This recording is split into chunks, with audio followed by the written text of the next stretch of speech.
Good afternoon, everybody. This is Ed Walsh with NACA. We appreciate you joining us for another in our webinar series. I think you're going to enjoy this one today. Before we get started, I want to go through a couple things. First of all, somebody just give us, type in the questions area that you can hear us, so that would be appreciated. Let me introduce our presenter for today. Patrick Reiser, and I hope I said that right, Patrick, is the Director of Construction Support Services at Axias Incorporated in Alexandria, Virginia. He graduated from James Madison University with a degree in Integrated Science and Technology. Patrick wore a variety of hats: designer, cost estimator, construction manager with a building products manufacturer, construction company, and a developer before joining Axias in 2020. He has worked on a variety of project types, including commercial buildings, offices, conference centers, and fitness centers. Patrick is certified by the National Association of Construction Auditors as a construction control professional, hence the CCP after his name. He's a collaborator working closely with architects, engineers, and owners to effectively manage more than $20 million worth of capital and tenant improvement projects start to finish. And lastly, a couple of housekeeping things. In the course of the next 50 minutes or so, you're going to see polling questions pop up. If you're asking for the CPE, then please make sure that a couple things, you answer those questions and you remain on the call no less than 50 minutes so that we can, if we ever got audited by NASBA, that we'd be able to show them that you did indeed attend. You're going to be muted during the session, so please, if you have a question, please type it up and put it in that questions function, and we'll go ahead and try to fit those in as best we can. The slide deck and the audio will be available after the webinar on our website, probably tomorrow morning. If you want the CPE, please send me an email. Just let me know that you need it. Finally, somebody sent a question. Yes, I can currently hear you, but have lost audio a couple of times while waiting. If you have issues with going through your computer, sometimes it works better if you just dial in. So if you have that invitation that you received, there should be a dial-in number on it. So without further ado, I'm going to go ahead and switch the screen over to our presenter, Patrick.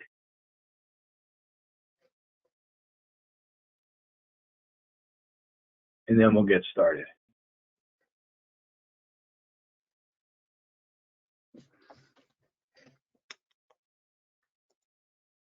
All right, Patrick, it should be all you. I see your homepage. You see the homepage? Okay, let me move then. Lots of icons. Yeah.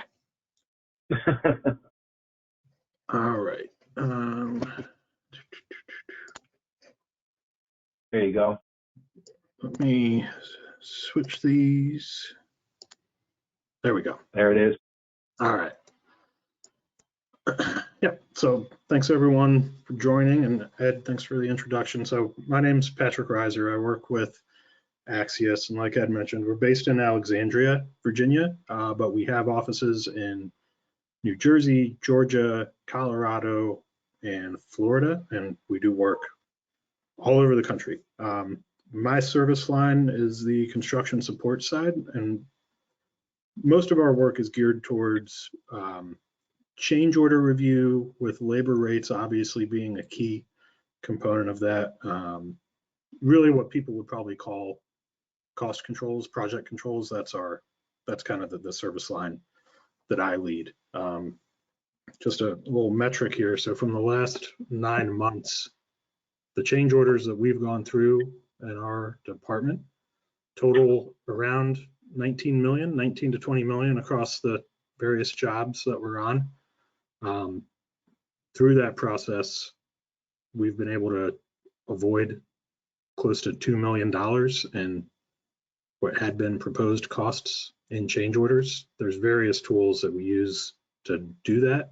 One of them is labor rate review. So today we're going to kind of talk through our process with that, what we look for, and how we go about getting a fair and equitable rate, both for the contractor and also for the client. So obviously, like I mentioned before, and I think it goes without saying, labor rates are a very critical component, important component to the overall cost of construction. There's many variables that go into it, but material and labor are the two most important. What I often find with our clients and with other projects that when I'm talking with our colleagues about them, is most people on the owner side aren't always asking the question of their contractor and subcontractors of, okay, show us, let's talk about what's in your labor rate, go through a detailed review, break it out into the components of base wage, insurances, benefits, taxes, all that, and make sure that what you're paying for per hour is fair and reasonable, can be backed up, and it's not also inclusive of overhead items or, for example, on OSIP jobs, right, where it's an owner-controlled insurance program, often we find that insurances that are covered by the owner are being carried through on labor rates. It's not when you look at it on a per hour basis, it's not significant. It's a couple dollars sometimes. It could be more depending on what's covered. But when you extrapolate that over the course of a project that may be 12 months, 16 months, 24, however long it may be, it adds up. Just compounds, change order after change order after change order, and trade after trade after trade. It's, death by a million paper cuts sometimes. So to go back to it, I don't think people often ask the question, and when they do ask the question, they don't necessarily know how to analyze and vet and assess what's being presented. So today we're going to walk through all that and give you the tools that you need to do this. I promise you it's not complicated, and I hopefully you guys find something useful from this next 30 minutes or so.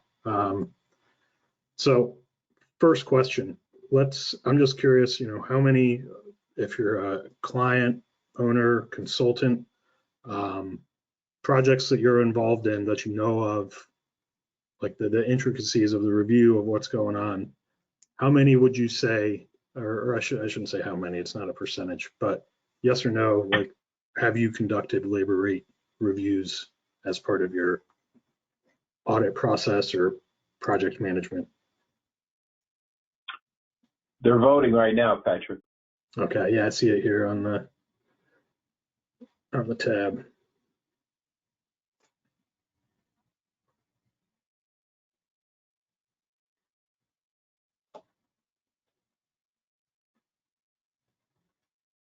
Okay, just about there. I'm going to close it out. Okay, that's good. That's more than I would have expected. But I guess, we are talking about a group of people that are familiar with the Audit Association. So, yeah. All right, so we're good there. Let's keep it moving. Where am I? So some of the kind of misperceptions that I see when it comes to labor rates, and this is more on, on the contractor and client side, is, it just is what it is. How are we going to really vet it? We don't ask the questions. We're in a union market and it's union labor, so the costs are going to be high. It's not surprising to us that the rates are high.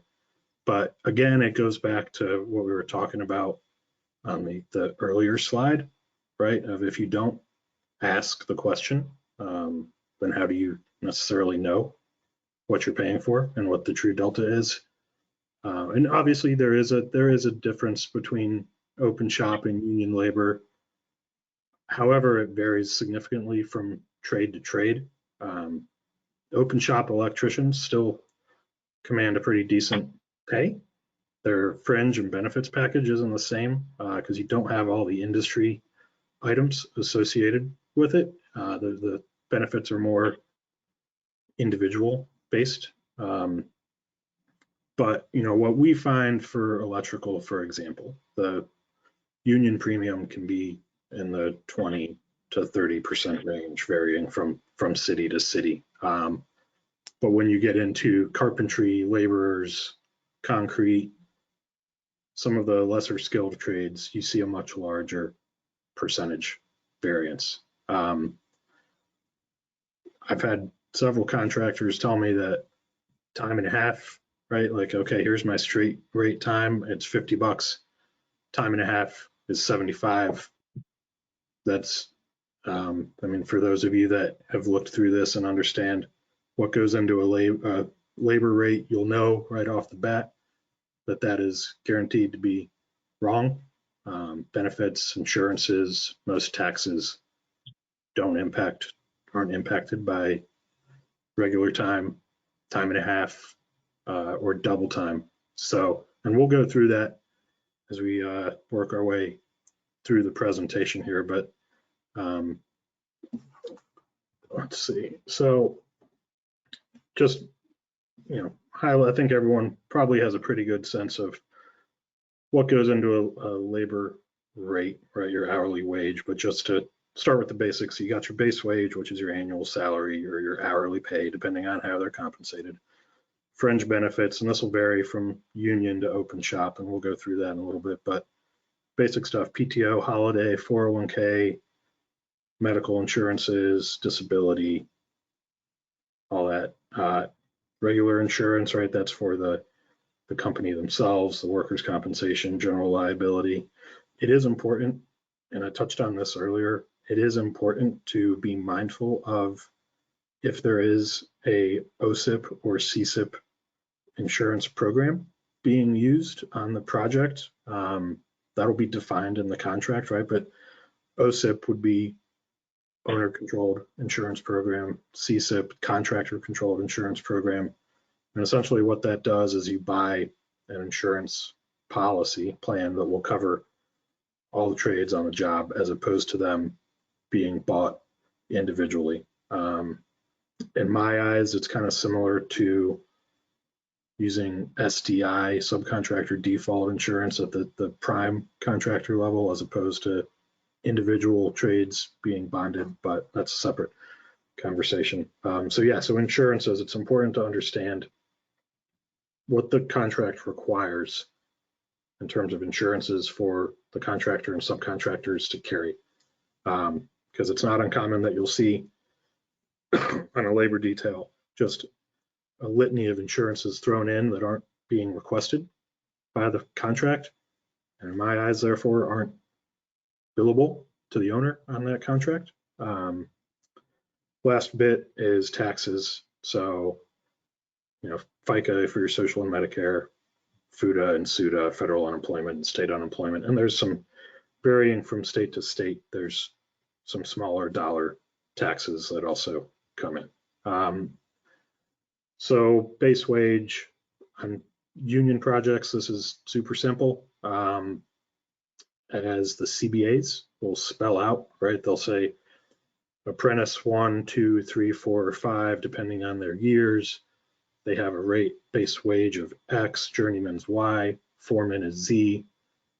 Foreman, if they're overseeing certain number of staff, maybe it's Z plus $2 an hour. All of it's very clearly spelled out. One of the important things to note with union wages is we've seen this happen before where, as part of being in a union, right, there's vacation funds, assessments and dues, and these are often broken out. Some unions will have the vacation fund be a election or a selection, however you want to call it, by the individual worker, right? So they can opt to defer $0, $1, $2, $3, $4, $5 to a vacation fund that when they want to take their PTO, they can then draw against the vacation fund. What's important to note about these vacation funds and the assessment costs, the CBAs will break them out and show them separately, but in pretty much every case that I've seen at least, those rates are included in the hourly base wage. But it's not uncommon because perception wise, it would make sense where if you say, okay, my base wage is 50, and let's say that base wage includes $3 an hour for vacation fund and $1.50 for the assessments, then we'll see it presented below the line of $3 for vacation and $1.50 for assessment above the 50, which in turn, creates a double dip, right? So that's one of the things to be mindful of on the union side when it comes to base wage. And just to kind of help you quickly understand what a base wage represents in terms of annual dollars, if you're trying to just kind of sanity check a open shop rate that's being presented, one is check it against a union CBA that's local, and if it's higher than that, that's likely a red flag. But two, if you just take it and multiply it by 2,000 hours, that'll give you a rough ballpark of what that base wage, so an hourly rate wage of 50 is around $100,000 per year for annual salary, just to give you a sense of what they're implying by that. So next, our second component, the fringe benefits. And I just kind of summarized what we look for, what we see on the open shop side, what we see on the union side. The union, both the annuity and pension contributions are significantly higher than where you would see, 4% on a 401k, 3 or 4% on a 401k. And then there's also the assessments, the industry funds, PACs, labor management, all these other, not ancillary, but smaller dollar per hour items. And again, going back to the wages, all of these are very clearly spelled out in the CBAs. So if you're reviewing union wages, if you don't have the CBA, then it's obviously you can't really do it accurately. Google is a great tool in finding the CBAs if you're waiting for the contractor to get them over to you. A lot of state governments will also post them as well, especially in Massachusetts and New York. So you can find the CBAs through those avenues as well. These are pretty straightforward in terms of what's included here on the fringe benefits. So next, we'll move on to insurances, our third component. Going back to what we talked about before, being mindful of OSIP and CSIP and what your contract is requiring of the contractor is obviously very important when you're trying to understand if these rates are fair and reasonable. Workers' compensation is the big one here, and it'll vary from trade to trade, company to company, and location to location. What I've found on my end is pretty much most of the trades are anywhere between 5, 10, 15%. Some of the more exposed ones, I guess, structural steel, stuff like that, might be closer to 20%. I don't have the metric I use for this is comparing it against other labor rates that we've received. And then also RS Means publishes insurance, workers' comp insurance rates across trades. So I keep our own internal database just to make sure that these numbers are within reason. There's a very easy way to answer it if you want to go through if you have someone presenting a workers' comp rate, let's say, of 100% or 50% for structural steel, simply asking them for the policy information will clear that up pretty quickly. Often this is one that if it's within reason, we don't often fight this one as aggressively. The next part we're going to get to is where we often find the biggest impact on the labor rates. And so with that, I would like to ask who here is familiar with what a wage basis is and how it impacts taxes.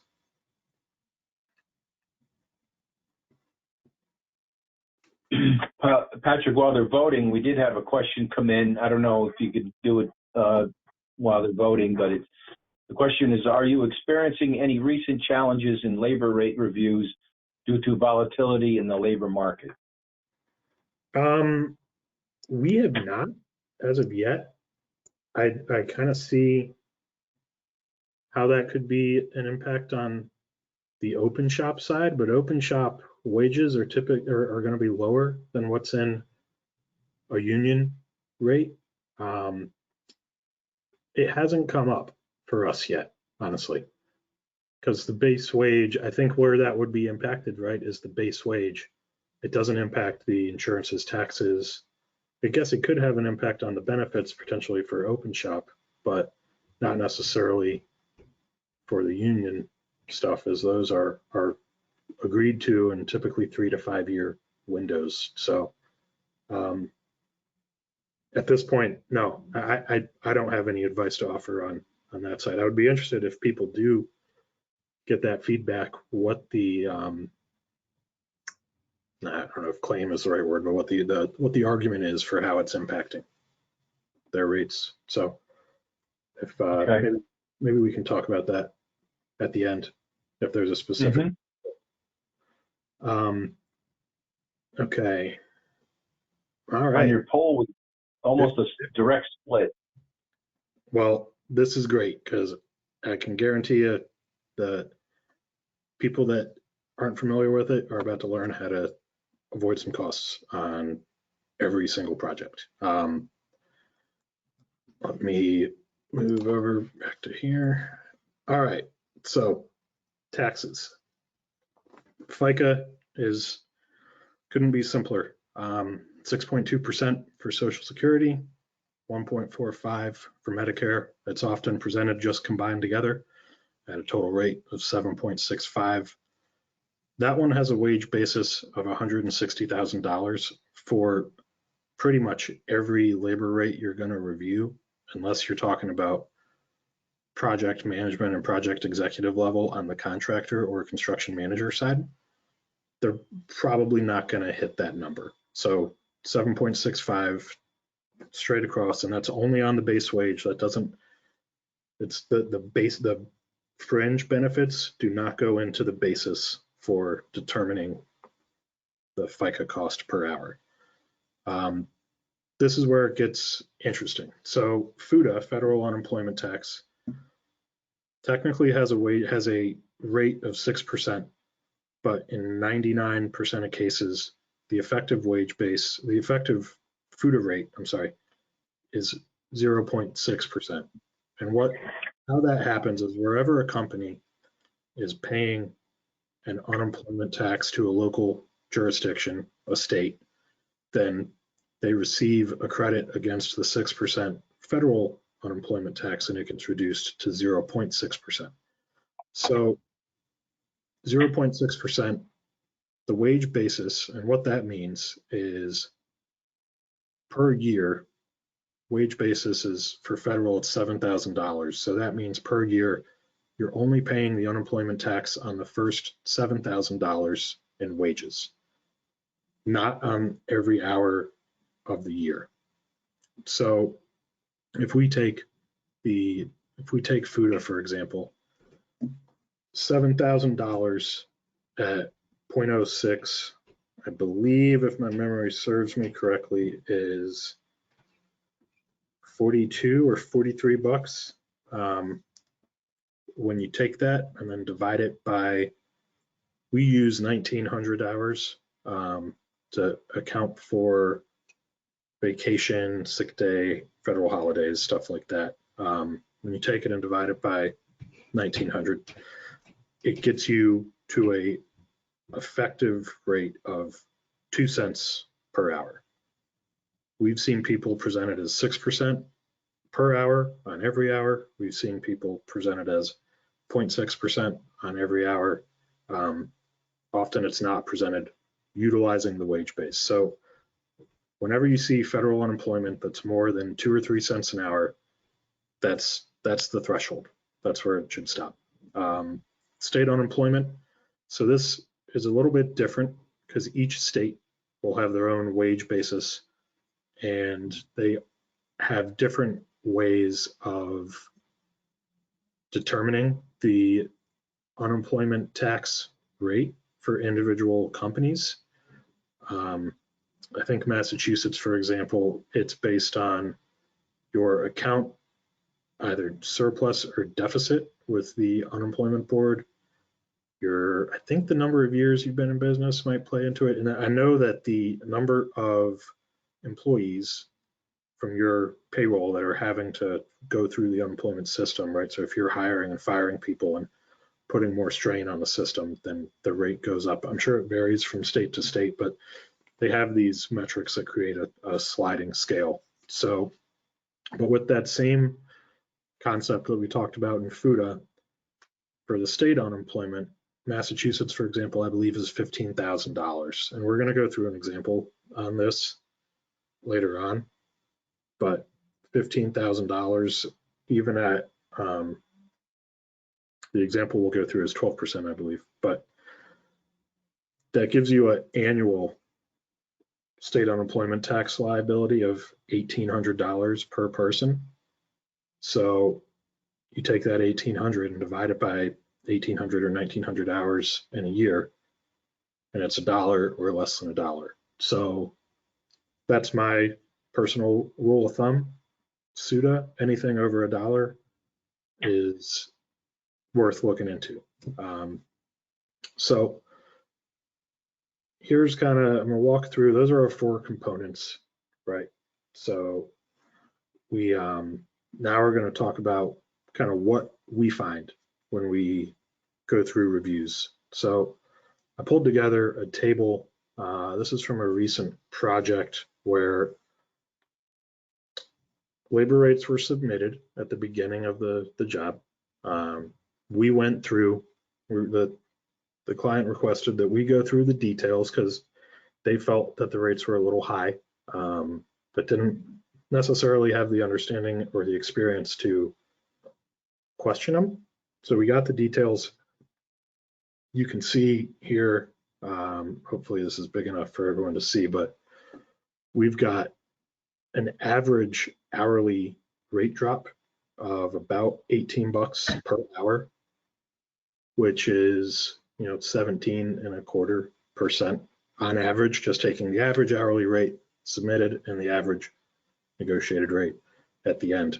But what you'll see, I mean, aside from where they didn't submit a general foreman or apprentice rate, every single one of them dropped. So it's important to do the due diligence and make sure that you're looking through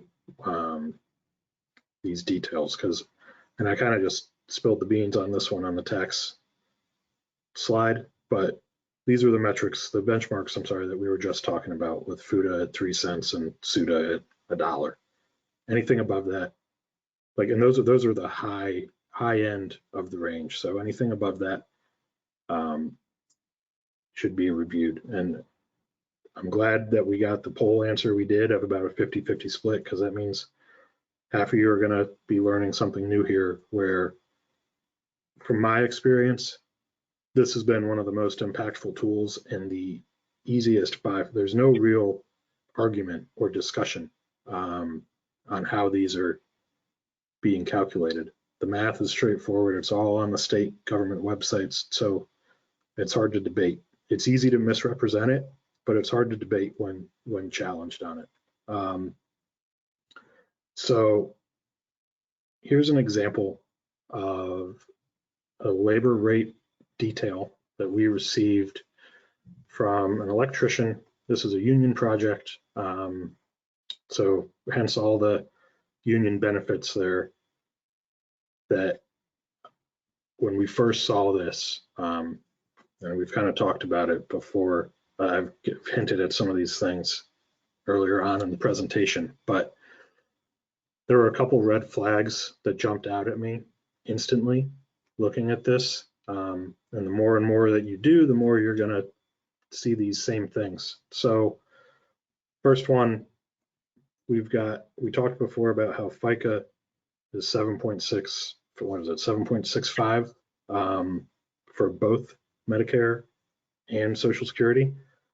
But here we've got FICA at 7.6 plus Medicare below it again at 1.45, so that's doubled up.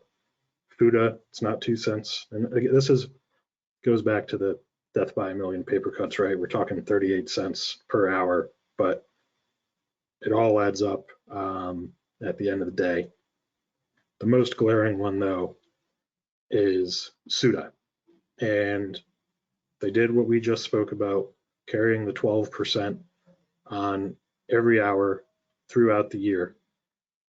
Additionally, and this is something that when I commented on overtime, whenever it's presented as straight time plus 50%, it's guaranteed to be wrong, is instances like this where you have FUTA. We know the annual liability is 2 cents per hour. You don't need to be paying just because they're working double time.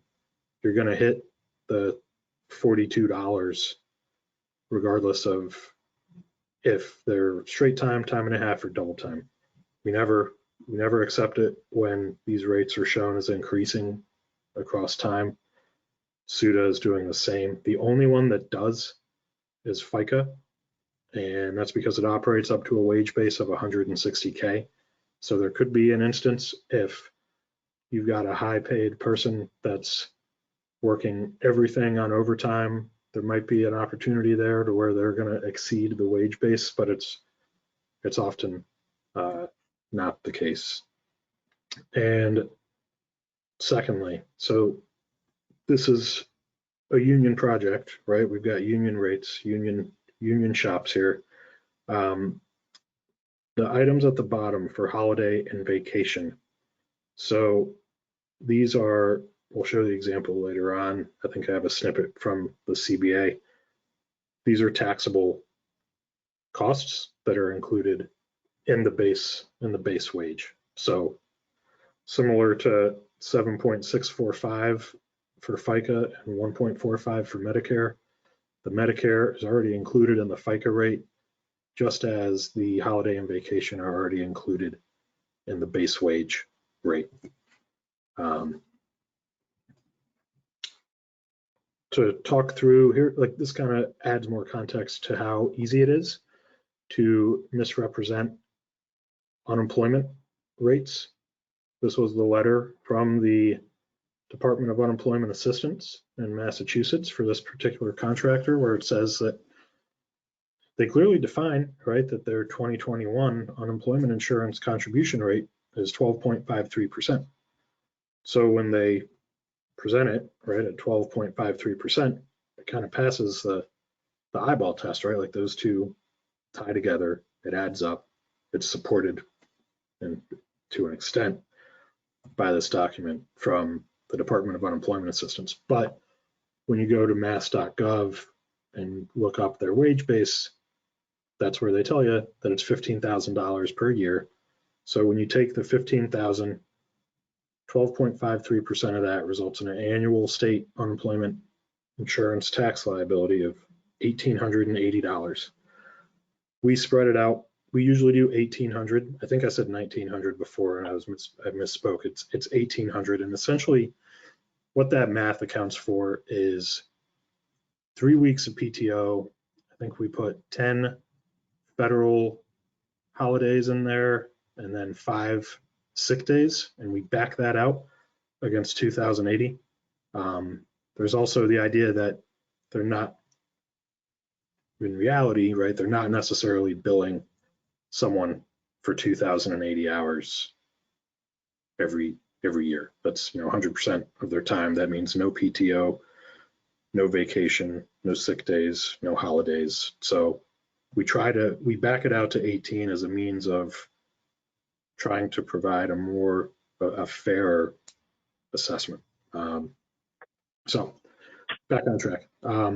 We take that annual tax liability for state of 1,880, divide it by 1,800 hours, gets you $1.04 an hour. When you look back at what was presented, $8.60 an hour for a general foreman, I mean, all of these ended up going down. So here's where we settled with them. You can see Medicare is gone, holiday and vacation gone. FUTA and SUTA were reduced down based on the review. And here's this last line below is what was initially submitted. So $139 dropped to $123, $131 dropped to $117, $116, $117 for the journeyman dropped to $109.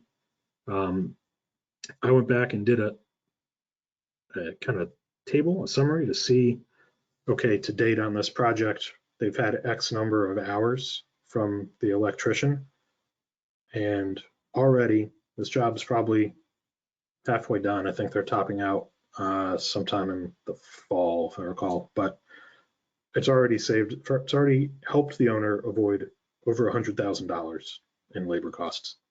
And based on our time, it's the ROI on that's in the range of 20x probably. And it's just going to get bigger and bigger and bigger with every passing change order that comes from the electrician. You do the work up front, settle the rates, and the return on that time spent just compounds on top of each other as the project goes through. So yeah, I mean, you can see the percentages that they reduce there at the bottom. Some of the other items, common items that we find on union labor, and we talked about this a little bit before, but including PTO as a benefit. Sorry, this is not the specific one we talked about before, but including PTO as a benefit, and then also billing staff on PTO and holidays. This often happens on the GC or construction manager level, is where we find it. Not as much on the change order side at the subcontractor level. But similarly, like we mentioned, so union-based wage, including union dues and vacation fund, just double and triple check that it's not being double dipped. What we don't see as often, but some people have presented, is benefits changing from straight time to time and a half or double time, and very, very rarely is that truly the case. I think I've seen one CBA that had, I want to say it was iron workers or steel erectors in New York or Long Island, where their annuity contribution or pension contribution changed from straight time to double time. Other than that, most of the CBAs spell out that the benefits are straight across whatever shift or wage they're working on. And also, when we ask for labor rates, usually what we get back from a subcontractor are, here's the foreman and the journeyman rate. And it's sometimes like pulling teeth to get an apprentice rate. It's not as easy to do on an open shop. It's harder to get it out of them. Union crews, CBAs require apprentice work, and I get, maybe this is to the point, right, of volatility and challenges in the labor market. Despite the CBA requiring, average crew mix of 1 foreman to 3 journeymen to 2 apprentices, if there's not apprentices out there looking for, to join the union, then I could see instances where that might not be the case, but we still always ask for an apprentice rate and try and build it into the crew rate when we're working with the subcontractors there. Here's a little summary of, this is the Carpenters Union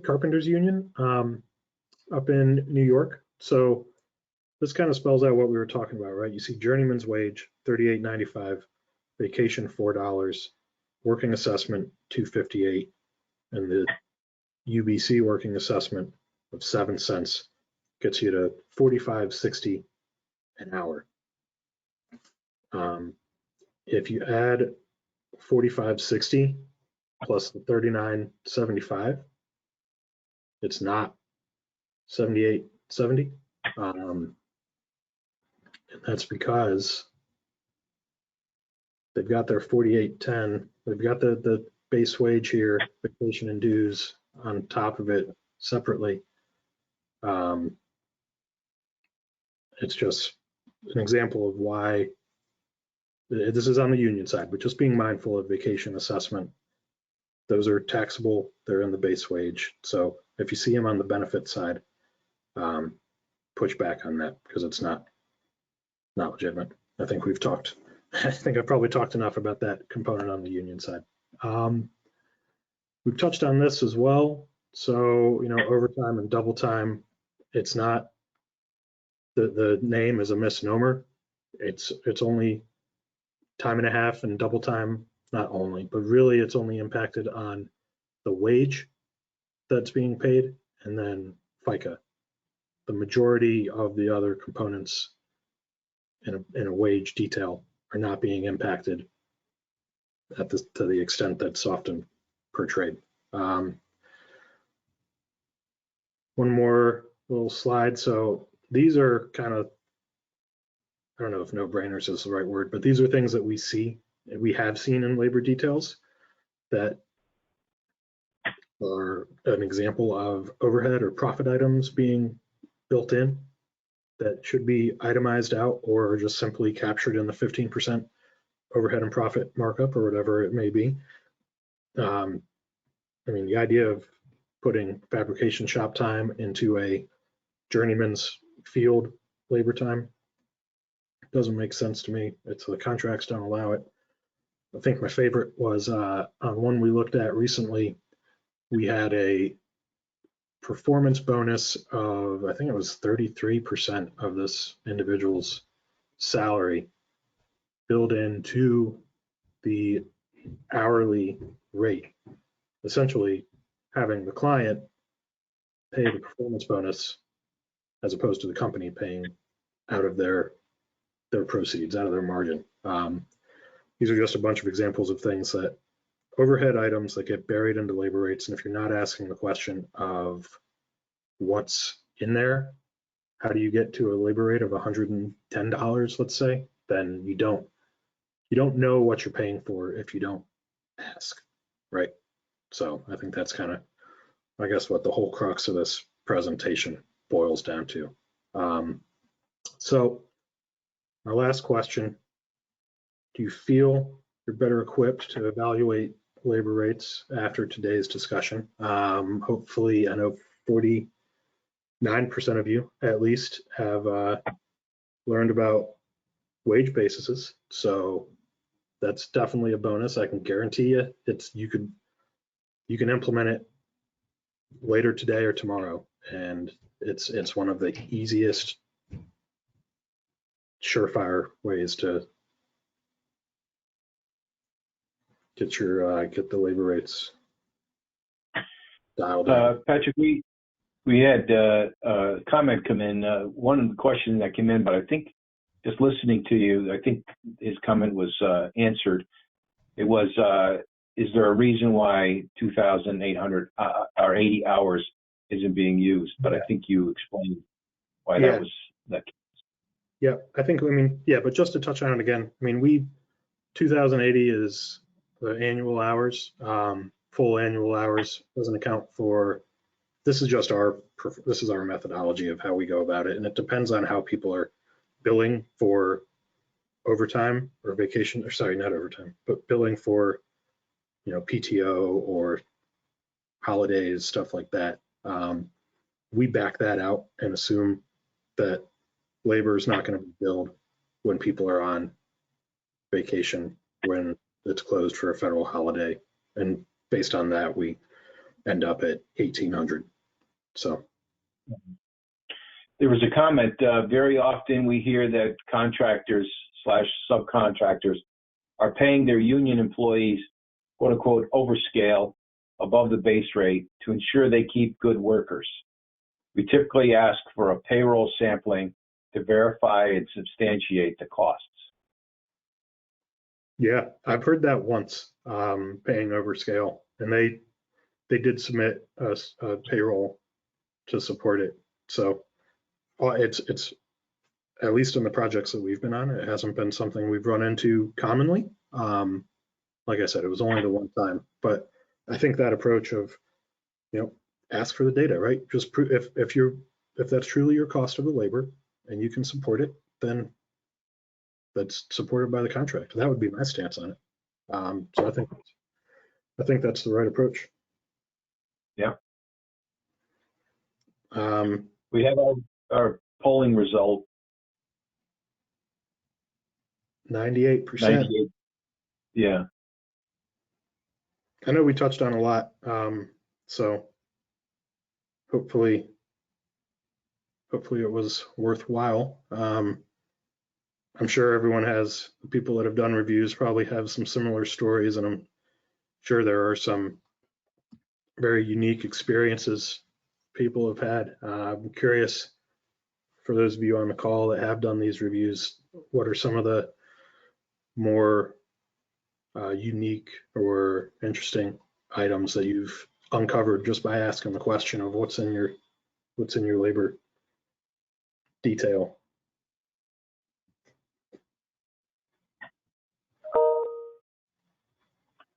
Any questions or comments? Please submit them now.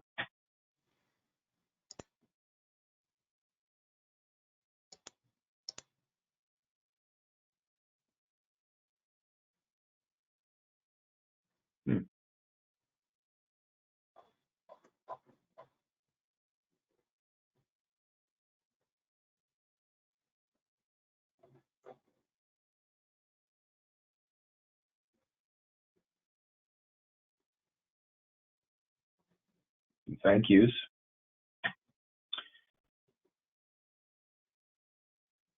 Rich, I will tell Patrick you enjoyed his presentation.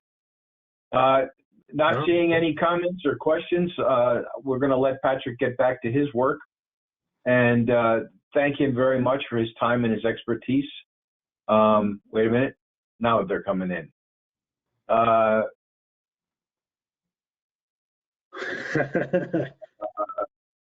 Nothing so different. I am working for different jurisdictions, therefore a different rates apply.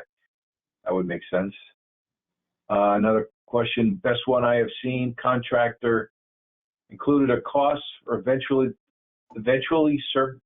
severance. I can't read it. Severance. Okay, you know what? Severance of employees. We had to argue that since the liability did. See, this thing screen jumps around on me here. I'm sorry.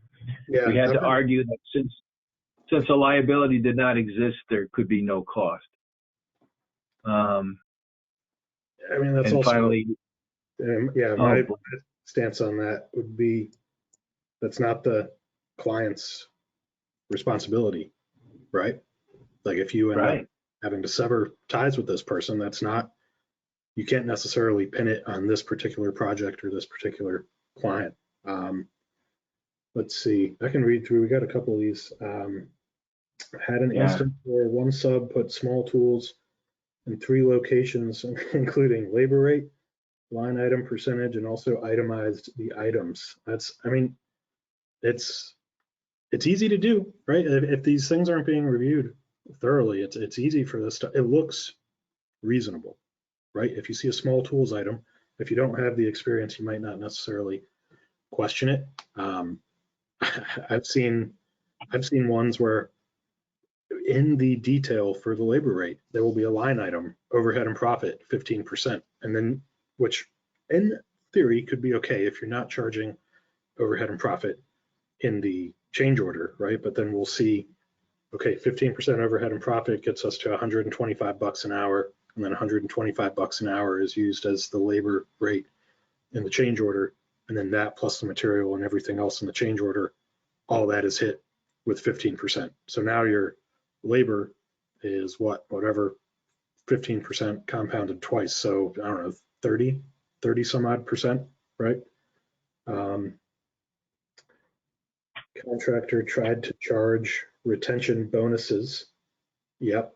Yeah, that's kind of similar to the performance bonus one that we saw on a project recently as well.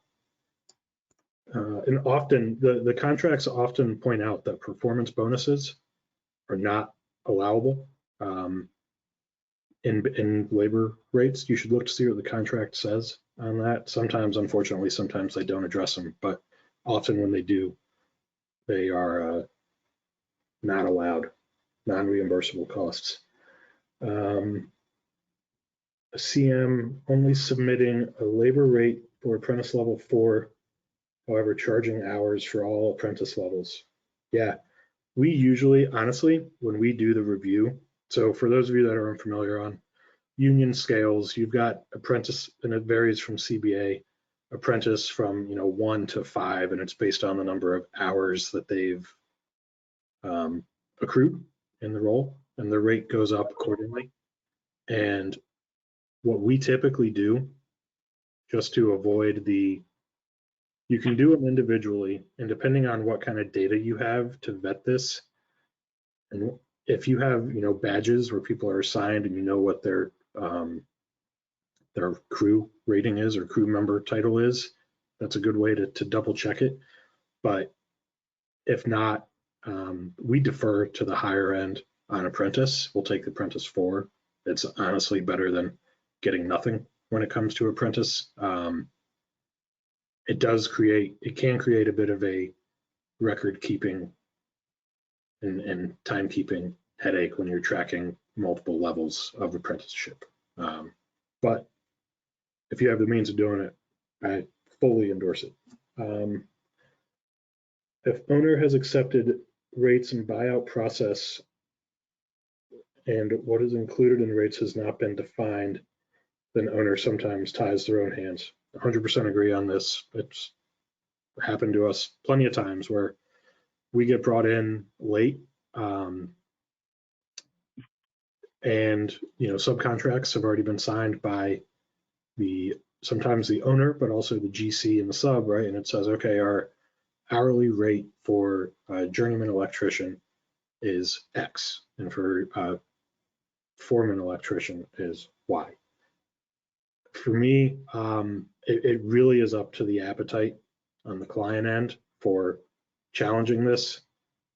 The right to audit clause might give you means to go after it, but it's going to be very contentious because of it being later in the game and something already been agreed to, and likely, depending on when it happened, right? You've already had dollars that have been billed for and paid out on that basis. It all comes down to the client and what appetite they have for challenging it. And I'm sure that will vary depending on what the rough order magnitude is in terms of dollar impact. Jury duty and bereavement leave added to labor rates. Yeah, I don't know about that. I'd be curious to see what the response was. I mean, I think that kind of chalk that up to overhead or vacation time, or honestly, I've never seen that one before. Do you see where exempt positions, supervisors, managers, etc., propose 1.5 times the labor rates for OT? I have not, and I don't even know that I've seen exempt positions charge show a varying rate for OT to double time as compared to straight time. At least in the projects I've been on, I haven't seen it. I think that gets us through all the questions that have been submitted. So yeah, thanks everyone for joining. If you have anything else, we can hang around for a minute or two, but if you have any question, feel free to reach out, give me a call. Ed, you mentioned that the presentation is going to be shared on the website, right? Mm-hmm. Yep. Okay. If anybody misses Patrick's information and they want to ask a question, they can channel it to me and I'll get it to Patrick. One of the signs I always know whether it's a great presentation or not is how many people stay to the end, and we're at 100%. So that's a great sign, Patrick. Your presentation, your expertise is very much appreciated, and we'll we'll end it here and thank everybody for staying with us. And we'll see you next time for another webinar. Take care, all. All right. Thanks, everyone. Bye. Take care, Patrick. Thank you.